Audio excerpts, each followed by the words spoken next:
Big vibes, stay blessed, stay less. It's your boy Black Finesse. We are here to watch an interesting video because I am a true fan of Naruto. But this one I know is a year old, but I actually never got a chance to see something like this. The video is called "The Strongest Ninja from Every Clan in Naruto," like every clan. I feel like I'm probably gonna get most of it right, but there are other parts that the guy may probably explain of abilities in itself, even mangas, if you go back to mangas, because some stuff they don't really tell you in the series versus what they tell you in the manga. So of course they try to do well with trying to combine it, but I want to say this might be fairly easy. Other parts I might feel like I might get it wrong, but we'll see. I mean, it can be based on my bias, but we'll see what happens. Let's talk about the most powerful ninja of every Naruto clan. Now bear in mind, I'm only using clans that we know at least one member from, and that we can discern their abilities. And also, I'm considering the strongest member from that clan at the peak of his or her strength. Starting off with a clan that we don't even know if it's actually a clan, but if I don't mention here, people get mad. The Namikaze clan, which I kind of think is more of a family, but anyway, obviously the strongest member of this clan slash family is Minato. No questions here. We don't even have to explain too much. Minato is one of the strongest ninjas in history, and his family slash clan is pretty unknown, so of course he's going to be the most powerful there. We don't know anything about his parents, so it's definitely easy to assume that he is the only prodigy in his clan slash family anyway. And continuing with another clan that we don't even know if it's a clan or a family, the Haruno clan. Now granted, Sakura does have a different symbol on her clothes, indicating that her family is at least of some importance, so maybe the Harunos are actually a clan. And obviously Sakura is the strongest member of said clan. She seems to be the only actual ninja in the clan. I know there are some filler episodes and movies that show her parents, and her dad is depicted to be one of those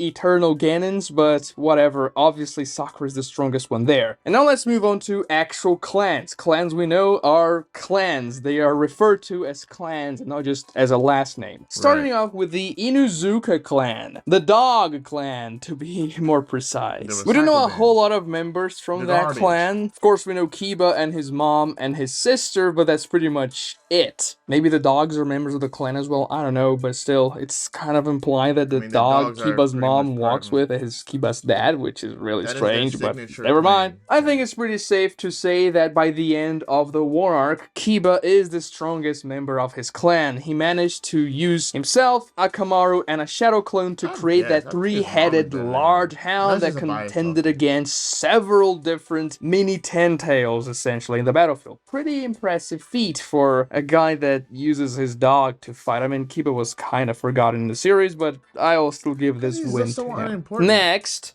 the Aburame clan. A clan that's very much overlooked and that I really like. Most people don't because they find it disgusting, but Shino's just an amazing character, and every time I have the chance to talk my boy Shino up, I will do so. So Shino is definitely the strongest member of the Aburame clan. His insects are very versatile. They can also create those massive insects that devour chakra and that destroy the Ten-Tails miniatures as well. One could argue Torune would be more powerful than Shino because of his nano insects, which is definitely a powerful ability, but I think that by the war arc, Shino would have surpassed him. There's even a filler episode depicting Shino versus Torune, which Shino beats him. So that goes to Shino. Next we have the Yuki clan. And you may say, what clan is that? I don't know. It's Haku's clan, the clan of the Ice-style KK Genkai. They were hunted down and almost extinguished in the Mist Village because of their KK Genkai. Why? I don't know. It seems rather wasteful to me, just,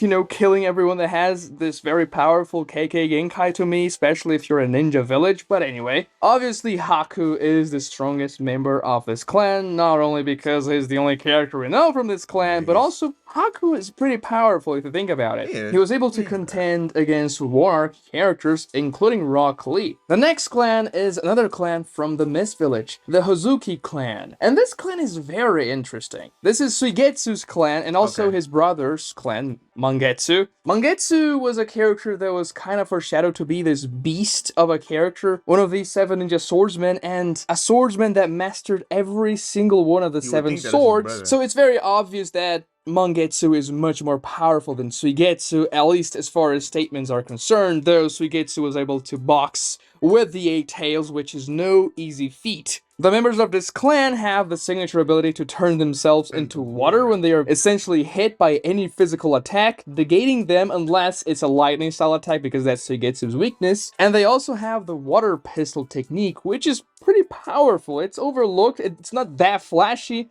but it is strong. But the crown of the strongest Hozuki clan member doesn't go to any of those two brothers, no. It goes to Gengetsu Hozuki, the second Mizukage, a very powerful shinobi, a master of genjutsu. He had that clan summon that was just this area genjutsu that affected the entire 4th Ninja Battalion. He had water style, the signature abilities of the Hozuki clan, with a pistol and the turning his body into water technique. He had that oil style that made Gara-san almost useless, and he also had the Joki Boy, an infinite explosive ability that can essentially take care of entire armies and required 2 Kages to fight against it, Gara and Onoki, and he almost killed Onoki if it wasn't for Gara. And of course, while he was fighting Gara and Onoki, he was also fighting against the entire battalion at the same time. This guy is absolutely no joke. Gara and Onoki were kind of underestimating him when they were fighting against him because they said, oh, we went after the strongest opponent first, meaning Mu, because they thought Mu was more powerful than him, but they were like, yeah, maybe we should have gone after you first, because you are definitely very powerful. Yeah. This guy was killed in the First Great Ninja War in a double kill against Mu himself, so they were pretty evenly matched, and they are very powerful shinobis. He's definitely the strongest member of his clan, at least the ones that we know of, which are not that many, but still, among those 3, he is extremely powerful. Moving on, we have the Yamanaka clan. And honestly, I'm not giving this to Ino because she's never really impressive. I'm giving this to her dad. Inoichi, he has much more impressive feats than Ino does, linking the entire alliance for days on end. Of course, Ino does that in the end of the war, but it's not to the same extent as her dad does. And also, her dad has the destroying mind ability, the one that you just take control over your opponent's mind and say, yeah, you go kill your friend over there. Ino never does that in canon. She does that in a couple of filler episodes, but the way Inoichi does that in the Chunin exams is pretty cool, so I'm giving the to Inoichi here just because. I mean, Ino, she is not very powerful. Did you see what she did in the fight against Kakuzu, for example? Nothing. And Inoichi was also a very powerful interrogator. He was going through the layers of defense Pain put on that guy they captured from the Rain Village, and that's no easy feat for sure. Next, we have the Akimichi clan. And I'm giving this to Choji. Choji seemed to be very relative to Choza in the war arc when they were fighting against the Geromazo. They seem to be, pretty much the same person fighting against the statue. Choji has access to the pills where he can just increase his strength by a lot, and in the war arc, he doesn't even have to use them anymore because he just has that strength built up inside of him, I guess. And then I think it's safe to assume that by the end of the war, Choji was more powerful than his dad. Not because we saw a lot from Choji, but the way he fought against the Geromazo, he seemed a little more impressive than Choza if I had to put one above the other anyway. And he also fought against Asuma during the war, which is no easy feat. Asuma was pretty strong, and Choza, well, he didn't fight against any notable opponents. It's implied that he fought against Dan, but we never see anything. They're just talking whenever they're stalemated during the war, when Dan is stuck in one of those prisons, but still, we don't see the fight playing out at all. But next we have the Nara clan. Yeah, Shikamaru, man. Shikamaru is the GOAT. He destroyed Hidan midway through Naruto Shippuden. He's probably the only non-main character that kills an Akatsuki member, and by the end of the series, he is just the smartest guy on the only non-main character who kills an Akatsuki. Oh wow. Because Deidara died by Sasuke. Sasori died from Lady Chiyo and Sakura. Kakuzu died by Naruto. Hidan died by Shikamaru.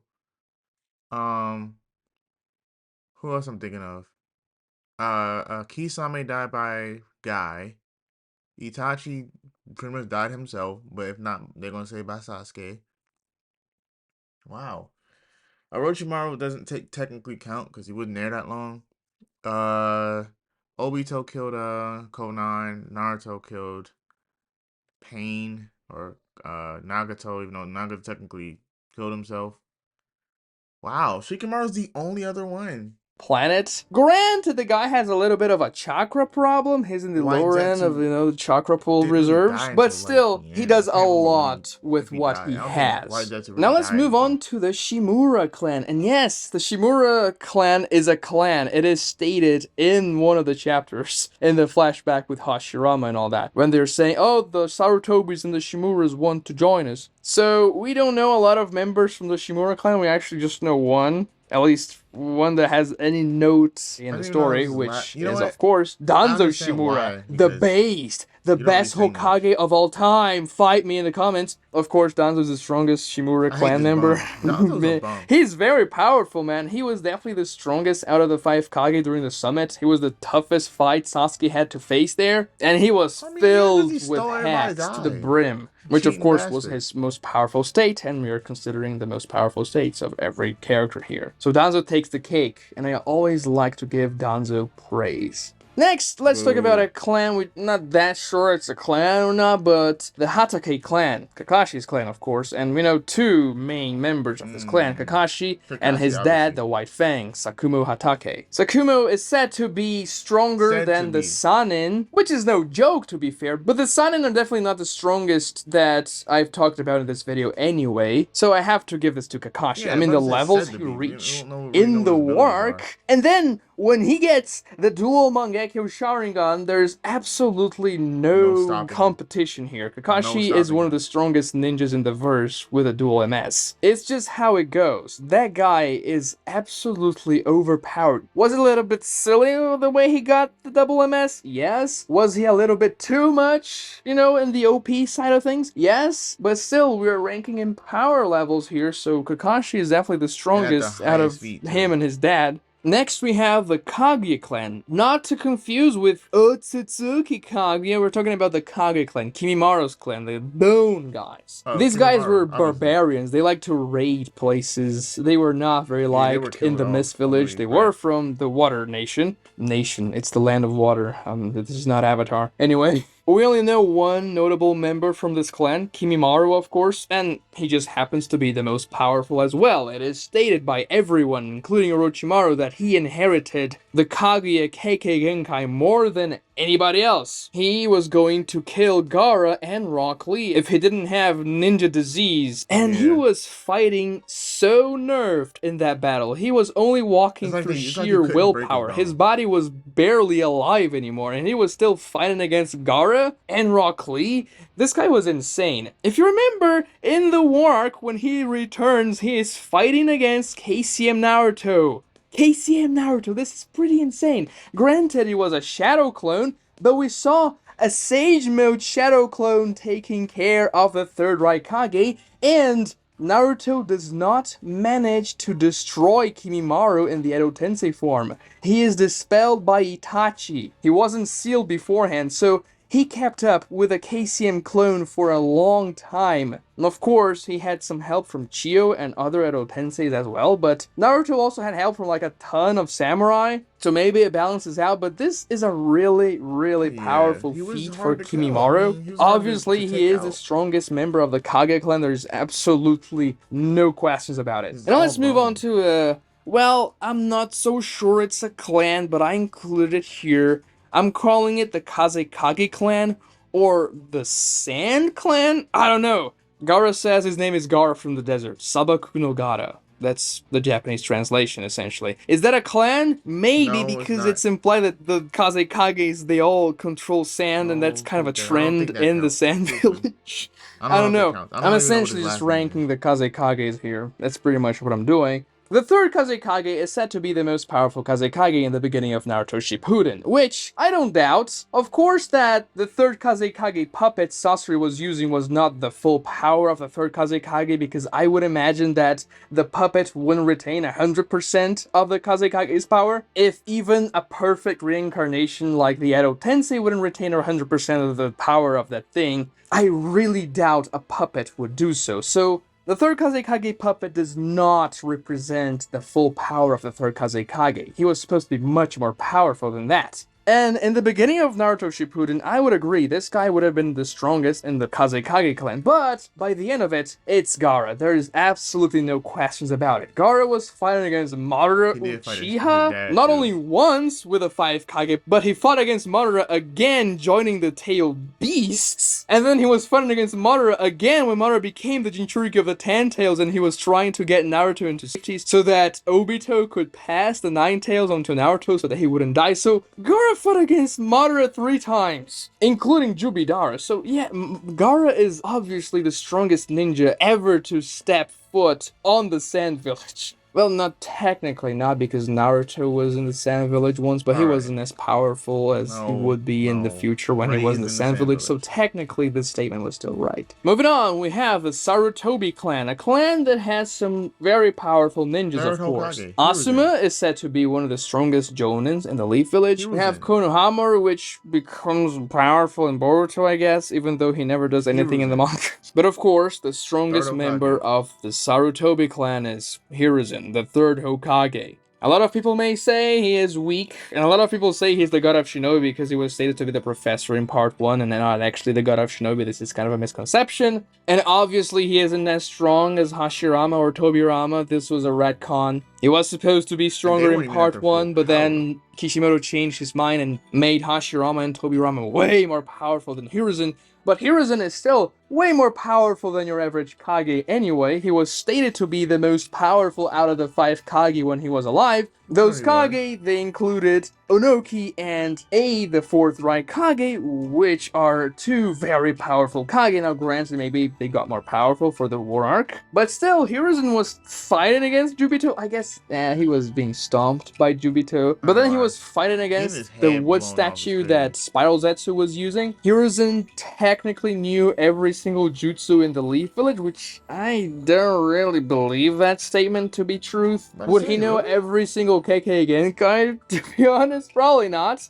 He wouldn't be able to use like the Nara clan abilities or the Akimichi clan abilities, for instance. And he probably wasn't nearly as proficient with a Flying Thunder God as Minato was. He probably had that more nerfed version where he would need more people to use the Flying Thunder God with him, just like the guards of the Hokage had to. But still, this guy was a beast, especially when he was younger. He was stated to be much more powerful than he was when he fought against Orochimaru. Now, how much more powerful? We can never be certain unless they release a story about him one day. And hopefully not a light novel, because those tend to be just power fantasies for the titular character. But for the purposes of this video, it's very safe to put Hiruzen Sarutobi as the strongest member of the Sarutobi clan ever. Now let's move on to the Hyuga clan. Oh, this one is interesting. Hinata is, well, said to have evolved a lot after the war, but granted, we don't really see her doing all that much. Hiyashi is definitely powerful. He's a jonin in the Leaf Village, but still, the guy,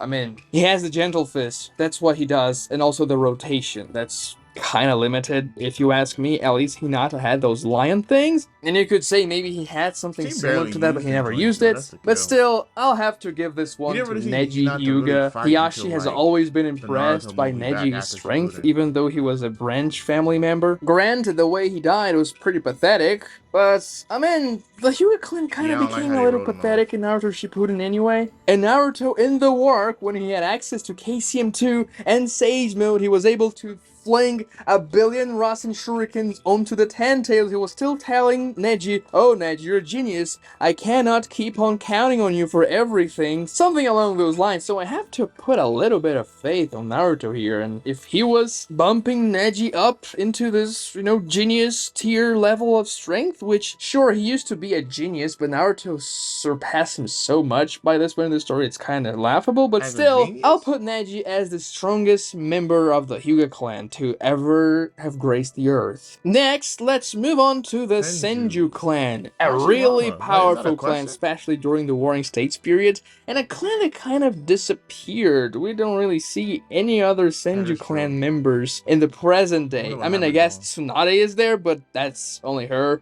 I've made a video Tsunade is a about Senju. why they may have disappeared, so if you want to check that out. I forgot Anyway, Tsunade's even a though this Senju. clan is extremely strong, it's very easy to say who's the strongest member because he is just an absolute outlier. Hashirama Senju, the first Hokage, the man who everyone wants to sell You would think that from, the younger just people would be because they stronger, are but nah, so this powerful, dude they're gonna grant you all chakra levels types of like new abilities, off this regeneration, earth. stamina, wood style, just by you implanting his cells. So imagine how powerful the guy was. Hashirama was able to create a Buddha statue bigger than the Leaf Village with his Sage Mode. He was able to contend against Madara Uchiha using his Susanoo-coated Nine Tails. He was able to grab Tail Beast Bombs with the bare hands of his Wood Oh, yeah, Golem that's and right. toss them back onto the QB, and he was able to tame the second through the ninth tail beasts just by himself, just by sheer strength. This guy wasn't using genjutsu to subdue them. No, he was just using raw power. I mean, Hashirama is completely insane. He is not called the god of shinobi for no reason. He is the most powerful shinobi to ever exist. Up until Obito becomes the Jinchuriki of the Ten Tails, there We're not was gonna no count competition. Jinchurikis. We're talking about Madara was at his level, at raw just a power. tad bit inferior to him, but still, this guy was a menace, and he is the most powerful member of the Senju clan. Now let's move on to the Uzumaki clan, another extremely Naruto. powerful clan that we don't know as many members from. Actually, we know a lot of them, to be honest. Most of them are lost, Karin, like Harin, Kushina, Nagato, Gaara, Hashirama's Karui, wife, Choza, and I'm Nagato. just kidding, just because they have red hair doesn't mean they're Ooh, Uzumakis. Nagato. But it's very easy to say who's the strongest member ever from this clan. I mean, Naruto, I obviously, wonder why after he Naruto's gets the last name powers wasn't of the Sage of given Six Paths, he has access to Six by Paths Sage Mode, Minato. Like, it there's wasn't Minato's absolutely last no name. competition. Nagato's very powerful, but he is absolutely dwarfed by Naruto. He gets Six Paths Sage Yeah, but Mode. at six And then paths we is have the Uchiha clan, the let's most talk about famous it. clan in the Naruto universe, and arguably the strongest as well. There are a lot of very powerful members to pick from in this clan. Itachi, Shisui, Fugaku, Sasuke, Madara. Who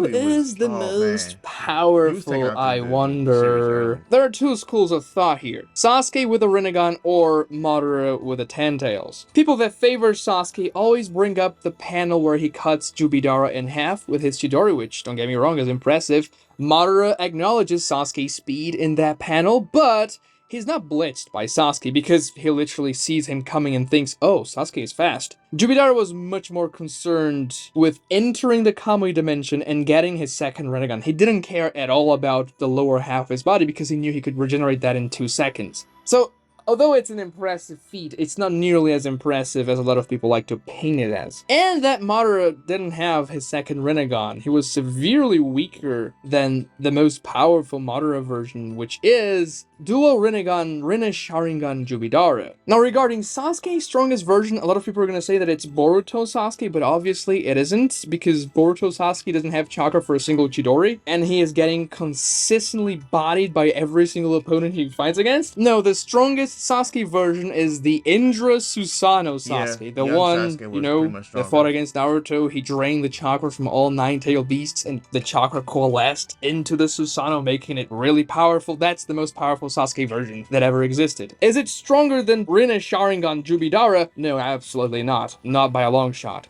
Rinnegan Sasuke could not beat single Rinnegan Jubidara. A lot of people like to say that Sasuke or Naruto would be able to beat that Madara when they were fighting against him by themselves, which is not true. Sure, they landed a couple of attacks, but Madara shrugged them off very easily. And they were fighting as a See, that one's a team, little Madara hard. was fighting That alone. that take is a little difficult to understand because they didn't really get a chance to fight Madara in his regular form. Like when we're talking with this, when they both had half of six pass power, like to fight single Rinnegan Madara.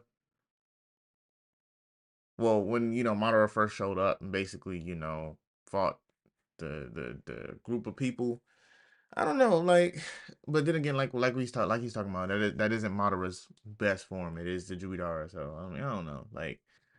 So in a one-on-one, they would have no chance whatsoever. But when you put into the equation the feats of Jubidara against the feats of Rinnegan Sasuke, they do not compare. Just look at the size comparison between Jubidara's Chibaku Tenseis when he used like over 20 Chibaku Tenseis on the sky just before he launched the perfect Tsukiyomi. Every single one of those Chibaku Tenseis were larger than a small country. And if you look at Sasuke's Chibaku Tenseis when he imprisoned every single tail beast, they are tiny in comparison. You can use the base of the divine tree to compare the sizes of the Chibaku Tenseis. It's no competition. Like if you put all of Sasuke's Chibaku Tenseis combined, they wouldn't be a tenth of one of the smallest Madara Chibaku Tenseis anyway. And also, Madara was able to put the entire world under a wood-style prison jutsu. He scales to an ability that affects the entire world, and the only thing he had to do was clap, and every single person except for Team 7 and Obito were imprisoned by the wood-style jutsu. Sasuke never comes close to doing that. His most powerful ability is Indra's Arrow, which would probably hurt Madara if it hit, but Madara could use his Truth-Seeking Orbs or his Susanoo and tank that, because Sasuke was able to tank that with his own Susanoo when Indra's Arrow clashed against Naruto's Rasen Shurikens. So Madara Uchiha is by far the strongest member of the Uchiha clan, and also the strongest ninja that has ever lived and that will ever.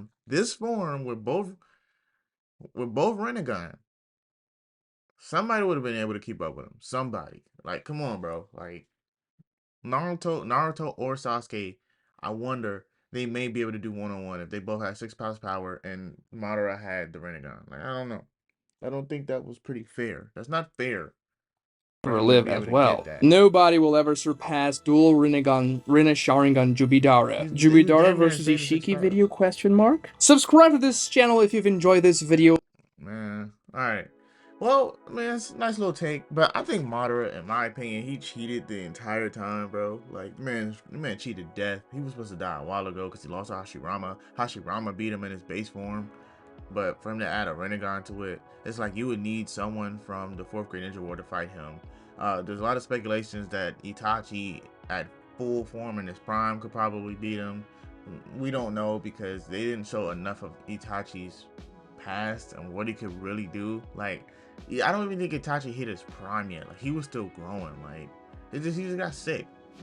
He got sick. He really could have unalived Sasuke if he really wanted to. Itachi's my favorite character. Of course, I'm saying this about him, but it's not really a huge bias. But Madara himself, I don't know. Like, Madara is just pretty much, it go based off what he's shown, like what they showed about Madara and what he was really able to do. They didn't do that much with Itachi. But truthfully speaking, if I want to say the strongest base form character in Naruto, the strongest in my opinion is Hashirama. Base form, because Madara in base form, obviously he lost to Hashirama a couple times actually, but I don't really think there's anyone in base form outside of Naruto who was really the strongest, because I remember Hashirama said something like his chakra level is almost as much as 9, which means that Hashirama's chakra reserves was so much, like it was high. Like, it's like you'd think you would never run out. But maybe that's just my opinion. Tell me what you think in the comments. It is your boy blkfinesse. We is out.